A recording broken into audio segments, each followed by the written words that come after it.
এই সরাও এটা এখান থেকে। না, এটা আমার জায়গা। আমি বলছি সরাও। এই নে তোর ব্যবহারের ফল। আর কখনো এমন করবে না। দেখো কেন? আমাকে মারলে তুমি জেলে যাবে। আমি ভয় পাই না, তুই দুর্নীতিবাজ। এই অন্যায় রুখতে এবং ঘটনার সত্যতা যাচাই করার জন্য ডিসি ডিএম মনিকা এক অভিনব কৌশল অবলম্বন করলেন। তিনি অতি সাধারণ এক গ্রামীণ নারীর ছন্দবেশ ধারণ করে বাজারের এক কোণে ঝুড়িতে করে ডিম বিক্রি করতে বসলেন। কিছুক্ষণ পরেই সেই অহংকারী পুলিশ সদস্য দম্ভের সাথে সেখানে এসে হাজির হলো। সে মনিকার দিকে তাকিয়ে অত্যন্ত রুক্ষ সুরে 2 ট্রে ডিম প্যাক করতে বলল।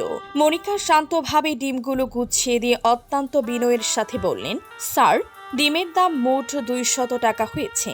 টাকা চা মাত্রই সেই পুলিশ সদস্য রেগে আগুন হয়ে গেল এবং চিৎকার করে বলল, তোর এত বড় সাহস, তুই আমার কাছে টাকা চাস? জানিস না এ বাজারের সবাই আমাকে ফ্রিতে জিনিস দেয়, আর কখনো টাকা চাইলে তোকে সোজা হাজতে পুরে দেব। মনিকা মোটেও ভয় পেলেন না। তিনি সোজা হয়ে দাঁড়িয়ে অন্যায়ের প্রতিবাদ করে বললেন, স্যার, আপনি যা করছেন তা সম্পূর্ণ অন্যায়। আমি আপনার বিরুদ্ধে বড় কর্মকর্তাদের কাছে নালিশ করব। এই কথা শুনে রাগে অন্ধ হয়ে পুলিশ সদস্যটি ডিমের ঝুড়িটি লাথি মেরে মাটিতে উল্টে ফেলে দিল। ঠিক সেই মুহূর্তে মনিকা তার ছন্দবেশ ছেড়ে ফেলে তীব্র গতিতে এগিয়ে গিয়ে অসাধু পুলিশটির কলার চেপে ধরলেন এবং গালে একটি শক্ত থাপ্পড় বসিয়ে দিলেন।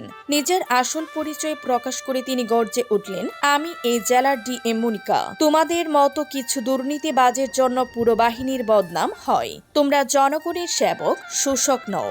আজই তোমাকে চাকরি থেকে বরখাস্ত করা হলো। কিন্তু আমার কষ্ট একটাই, তোমরা লাইক, কমেন্ট, শেয়ার কর না। আমাকে ভালোবাসলে AR বাংলা পেজটি ফলো করো ও আমার কাজকে ভালোবাসলে ভিডিওটি শেয়ার করো।